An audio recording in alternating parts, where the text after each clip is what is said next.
I'm Elder Tyrus Guilford. I'm Deacon Orr Solomon. And I'm Deacon Conrad Blades. And this is the New Hope Podcast. Woo! Boy, that was good. Yes, sir. Yes, sir. Oh, yes, sir, baby. We ready. All right, well, Deacon Conrad, thank you so much for joining us today for the New Hope Podcast. And anytime. Today we're talking about men's health. Okay. And so we know that you've had some health challenges. Yes. Really quickly, tell us a little bit about that background and what that experience was like. Well, that experience was very difficult and lengthy because I was diagnosed with kidney disease back in 1990 in the middle of my college years. So I had to miss the year because with that situation, how I found out was I started retaining water. And my legs would get big. Anytime I slept on one side, I wake up and my cheeks will be a little bit fat. Wow. And I didn't know what was going on. And at that time I was living in Panama still, but I was going to college in the U.S. I can imagine that was real scary doing that in college and then waking up one side. Right. Wow. But the good thing and how great God is that I went home for the summer. Okay, so I went home for the summer and saw my mom for about a week, but she had to go to New York on business or something. And it was just me and my dad, so my dad was like, hey, how you doing? You all right? All right. So he's gone and I'm gone, and we having fun and things like that. So I started feeling that way. But for some reason, I felt a little, sluggish and dragging and things like that. But as soon as my mom came back, it was about a week before I was supposed to come back to go to college. And she walked through the door, saw me, dropped her bags, and took me to the hospital. Oh, wow. Okay. Because, but, fighting with my dad, for not doing it. So, my dad was like, man, whatever. You home, have fun, do your thing or whatever. But, took me to the doctor. Once I got there, they told me I was a dead man walking. Because my cholesterol was all the way up to 900 because of the retention of the water. So do you think that, like, oftentimes we don't get diagnosed early because we tend not to go to the doctor? Yes, absolutely. Especially black men, go to the doctor, get your physicals, every year. I always have my appointment in January, so I'll know, it's time to do so. And for those of you who get on the men's call, we bring the doctor, which is my primary care physician, every beginning of the year, so we can talk about men's health and things like that. So go to the doctor.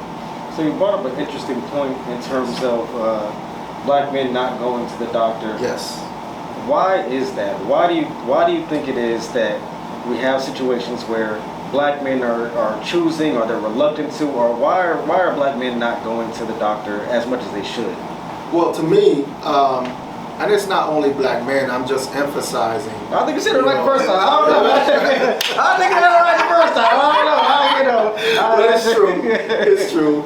But I think it's more of a machismo. You strong and you can't be. This little illness is not going to defeat me, kind of thing. But just the little things can get to the big things.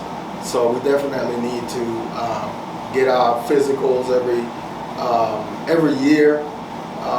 Please do it at the beginning of the year, so you will know what to do for the rest of the year in order to get better. So I think that's what it is. It's just, we don't pay no attention. We just don't like people poking and prying in, our stuff, personal stuff. But we definitely need to do so. So I kind of, I'm not gonna say I learned the hard way, because this is, I'm the first one in my family to be diagnosed with kidney disease, so it wasn't hereditary, it wasn't, you know, anything like that. So, but from now on, you know, of course, I gotta be responsible and teach my children and everybody else that comes behind me. So did your diet have to change, or how are you eating now that's different? Funny that you say that, because whenever you're diagnosed with kidney disease, you have to eat one way, which is less protein and you know, meat and things like that. But after I got my kidney, I had to reverse it. Ooh. Yeah, so Wow. I was killing the burgers and steaks and all that stuff afterwards, because they told me, you know, okay, well now we have to, you know, energize the kidney and we have to energize ourselves. So stop with the not eating this. Now it's time to eat it now. So so that's, you know, it's kind of a. But after a while, I got my kidney in 2017. So now it's 2025. So now I have to go back to watching what I eat, things like that. That was just the beginning in order to, you know, strengthen my body. And do you have to continue like an exercise program as well with that, or how do you merge all that in together? Well, you definitely have to exercise, watch what you eat, you know, things like that. But you don't have to do anything. Well, with kidney disease, of course, you know, you stay away from the weights and the, you know, deadlifts and things like that.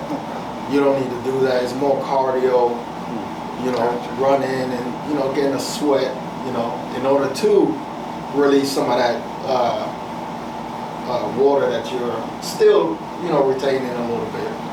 So, but that's the best thing to do, you know, after you've been diagnosed and you get a regimen to do.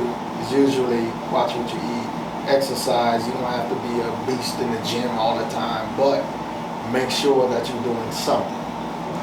So, and Tyrus, I know you've been on a little bit of a fitness journey yourself. What kind of made you get into, you know, into that? Mine was more so from diabetes, and you know, being diagnosed, it was passed down, and it was like, okay, it wasn't up until I stopped working out that all of a sudden things started feeling wrong, and I had those same feelings, and I got to the point of where I went to the doctor to get it checked out, and they said, oh yeah, you know, your numbers are extremely high.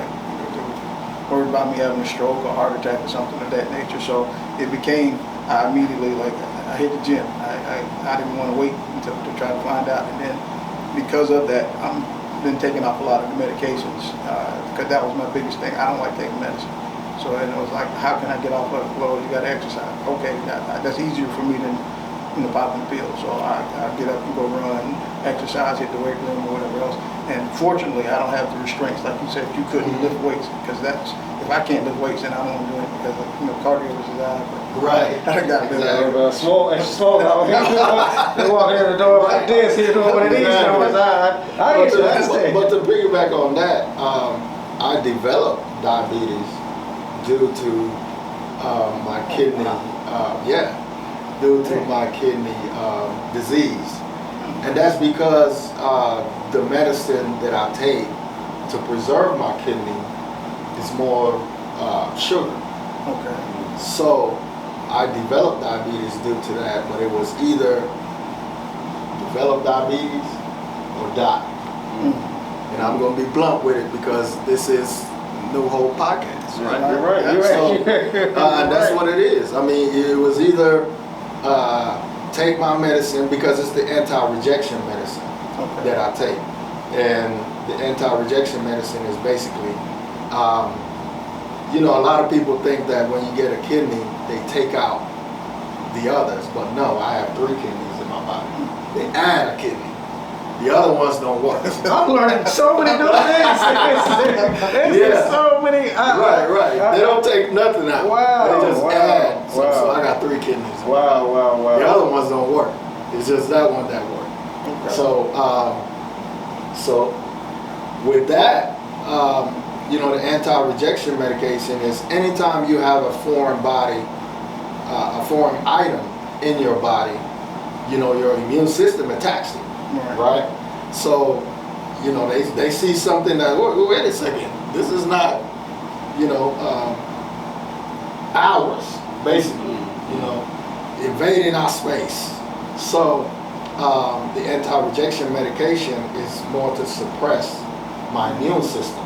Okay. So I have to watch wherever I go, you know, where people are sick and things like that, because my immune system is being suppressed and it's not attacking any kind of bacteria or anything like that that's coming in my body.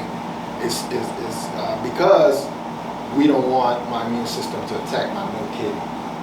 You know what I mean? Right. So, but that's more sugar and things like that. So that's how I developed diabetes with that. And I wanted to ask a question to both of you as it pertains to mental, because you know we're also talking about the mental aspect of Men's Health Month. Mm-hmm. Going through health challenges, like you said, diagnosed with diabetes, everything that you were going through with the kidney, especially at such a young age. Right. How were you guys able to push past mentally to get there to where you're at a good space physically? You want to go first? Me? No, you go I'll go first. Okay, well, mine was difficult, very difficult, because I was in the middle of college. I was playing ball in college. So when you go home for the summer and they tell you, that's it, You about to die. you can't play ball no more, you can't go back to school right now, you know, so I had to stay out for a year because of treatment and things like that. They were trying to figure out what it was, you know, all that stuff. So mentally, I'm like, oh, my life is over, you know. I'm thinking, you know, hey, scholarship is gone, you know, all that kind of stuff happens. So I'm like, oh my gosh, I want to go back. You know, my goal is to be the first one to graduate from college in my family, you know. I had plans for the future, you know, that kind of stuff, but now I can't do none of this because, you know, this illness. But after a while, you know, of course, you sit down and you talk to people and please, if you need therapy or talk to somebody, do it. Forget the stigma and all that kind of stuff. Ain't nobody crazy. You're just talking to somebody. That's all. But just by doing that, it's like, hey, you know, you can go back and you can fulfill all that stuff. The only thing is that you can't play any contact sport, you know, because, you know, with the kidney and things like that. Maybe that was what made it happen, you know, playing and, you know, the contact sport, the banging and the banging and the banging. You never know. But we still don't know what caused it. But the diagnosis was nephritis, which is some kind of kidney disease that deteriorates the kidney. I don't know where it came from. You know, God knew that I could handle it, so He gave it to me to be able to tell this story right now. So, And from my perspective, from a mental perspective, I was actually older, you know, being diagnosed with this, and it's like all these years I'm as healthy as I wanted to be, but then, you know, it was the Mountain Dew. I got to just tell the truth. Let's do a podcast. You gotta tell the truth. I used to drink podcast. a whole liter of Mountain Dew every single day. Oh, Lord. You know, I couldn't have a 20 ounce. The 20 ounce was too small. It didn't work. And I was like, I had to get a liter. And so I'm just turning them up. And I'm like, and one day somebody said, hey, you need to get your numbers checked. And I was like, like I ain't worried about that, you know, because as long as I was in the gym, every time I would get my numbers checked, everything looked perfect. Yeah. And then I was like, you know what? I'm getting older. I want to just sit back, and I was going to just start doing more cardio and just walk a little bit. And I cut back, and then next thing I know, I was like, man, my first ever hospital stay was, I was almost 50 years old, and they said, hey, we got to put this bag on you. And I mean, because what happened when they rushed in, there was a bunch of people. That was the thing that sent me into a mental crisis at that point, because I'm like, I had never had this to happen. Right. Then all of a sudden, a bunch of people rushed into the room, plugging together, like, hey, we got to get your numbers, and they were like, you were on the verge.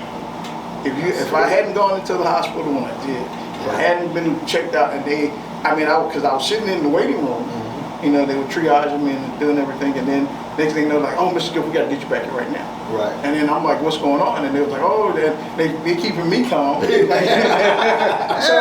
fine. Everything just run. You know, a bunch of people rush in the room, and it's like, well, what's happening? And then that was when they told me, it was like, yeah, your numbers were that high that we were afraid that you were getting ready to, you know, we didn't know what, I could have had a stroke sitting there waiting for them to come back. Absolutely. And that was the thing. So it kind of got me to a panic of like, okay, what do I need to do? Right. And initially I would just let them give me all this medicine, and I was like, I don't like taking medicine. And then it was like, well, you take the medicine or, you know, you're gonna die. So Right. And I said, are there any other alternatives to this? Yeah, sure, you can go back to the gym.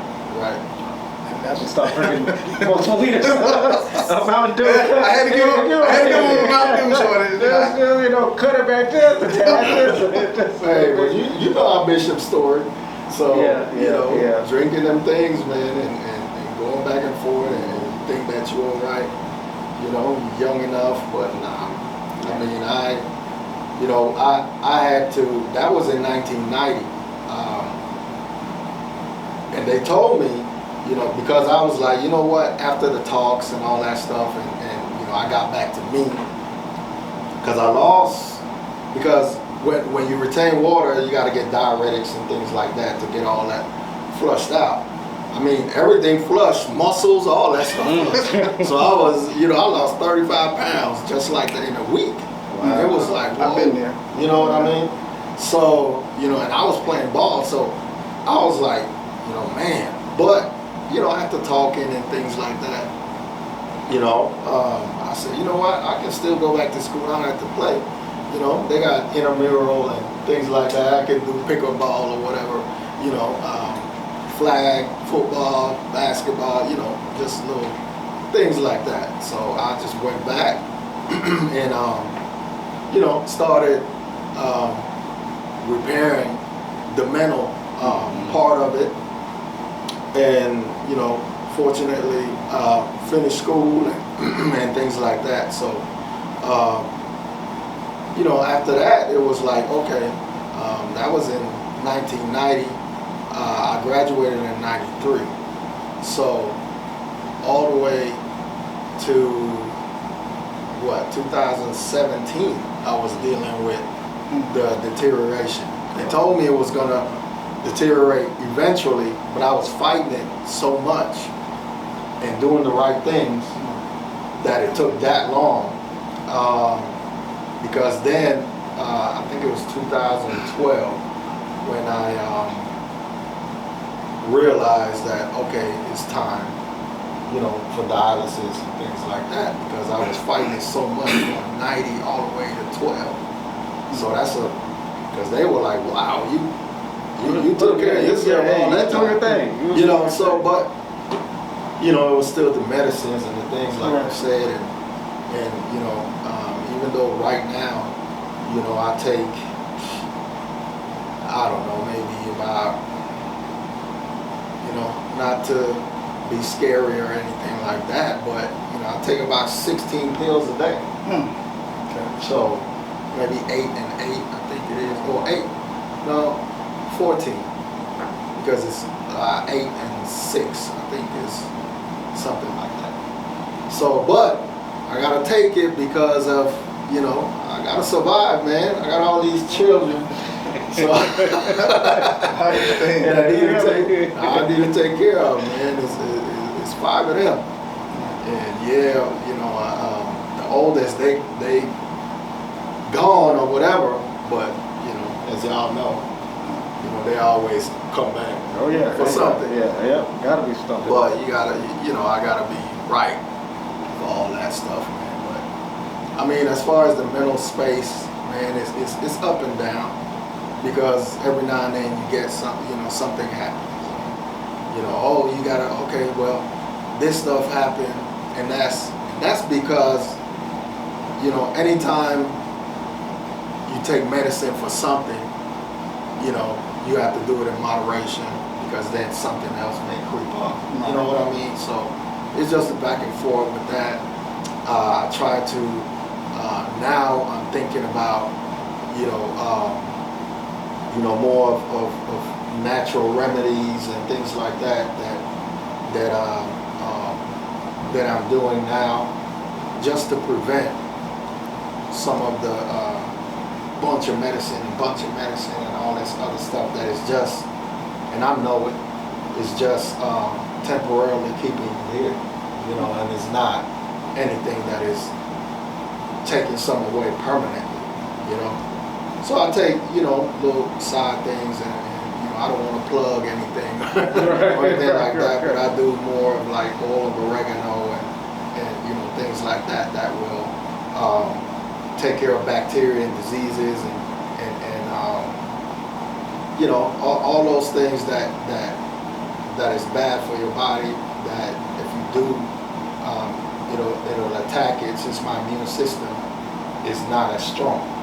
You know, I do some of those things, and cayenne pepper and you know, turmeric, you know, things like that that I do now that is making me feel better, making me look younger, I think. Oh yeah, you doing it. But, you know, but hey, you doing it. 56 is 56, you know what I mean? So, but hey, I'm here and we're moving forward. Blessings. So in the New Hope podcast, we close it out with final remarks.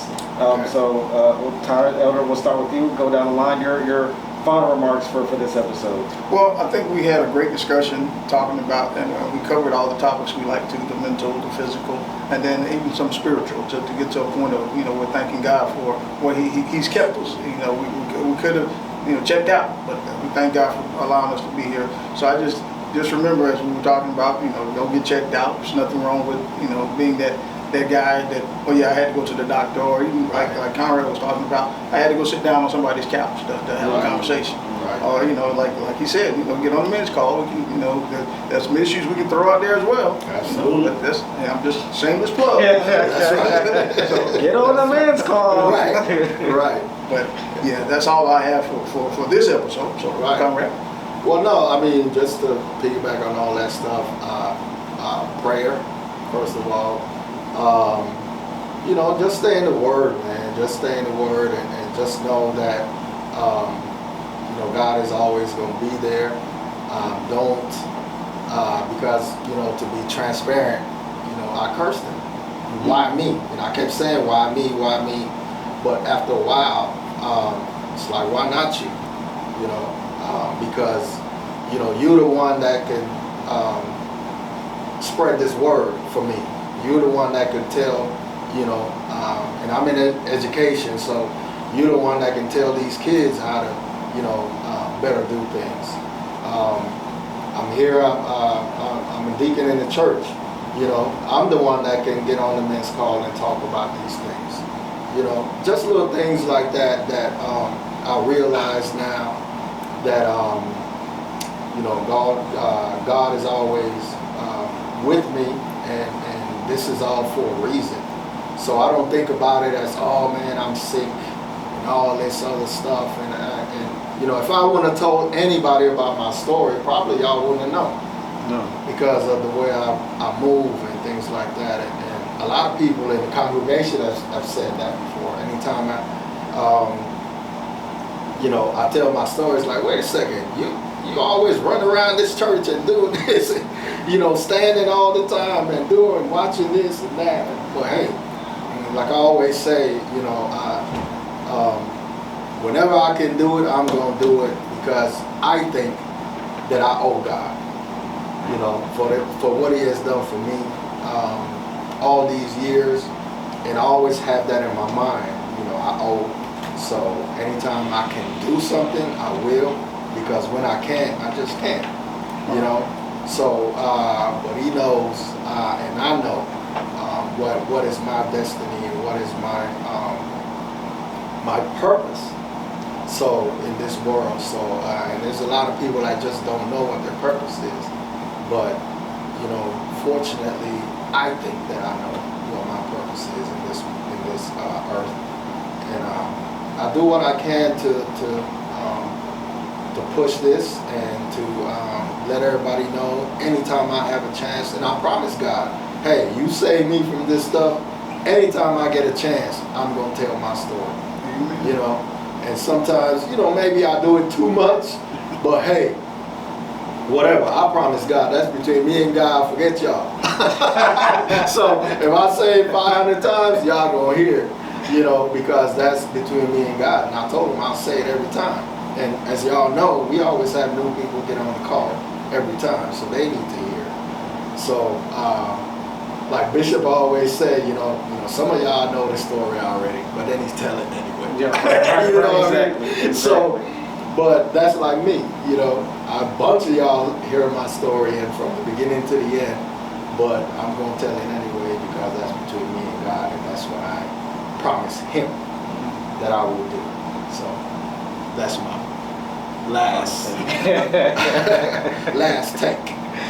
I think for me, I think this conversation was really, I think for me, this is what this conversation is about and for, is for people who are younger to really hear from the challenges and the importance of taking your health seriously. Tyrus, you mentioned earlier about your habit of, the Mountain Dews. I will admit, I used to have and still have a very bad juice habit. I used to cartons of juice. That would be my wife will tell you, at least one, like a Minute Maid carton, one a night, for consistently. And I did that for a while.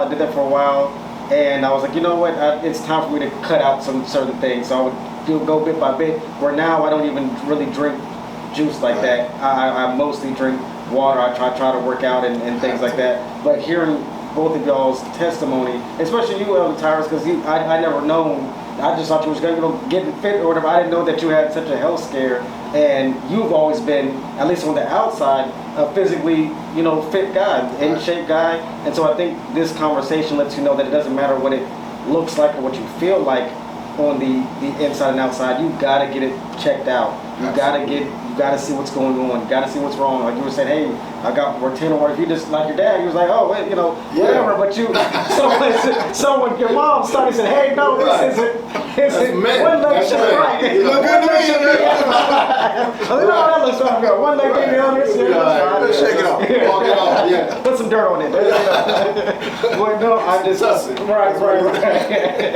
But that's why I feel like these conversations are so important, because it lets us know, once we kind of break down those barriers and really talk about it, really discuss it, then it's like, okay, I can go make sure I'm getting tested and getting checked out. Someone else that watches it can say, oh, I do that too. Let me go get tested out and get checked out. So, get tested, get checked. Absolutely. Make sure that you're healthy, that you feel good, not just with the physical, but also with the mental aspect. Like you said, sit on someone's couch, talk to somebody, let them know what you're going through. Right. But yeah, that's my final thoughts. This has been another episode of the New Hope Podcast. Yes. Make sure to check out the other episodes. We're going to be talking about fatherhood, about mental, physical, and emotional health, and spiritual health, of course. Most importantly, spiritual health. Absolutely. All right. Well, we will see you guys next time.